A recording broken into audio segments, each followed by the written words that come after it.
বিয়ের পর বাড়িতে নতুন বউ এলো বলে সবাই খুবই খুশি, কিন্তু বউ একদমই খুশি ছিল না। তার মনের চিন্তা এত বড় পরিবার, সবাইকে কি করে সামলাবে।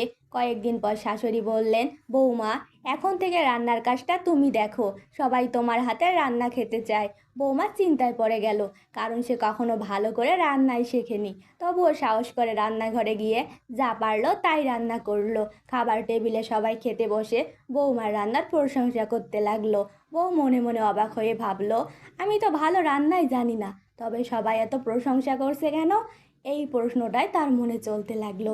একদিন বউ দরজার আড়াল থেকে দেখলো তার শাশুড়ি তার রান্নার স্বাদ ঠিক করছেন।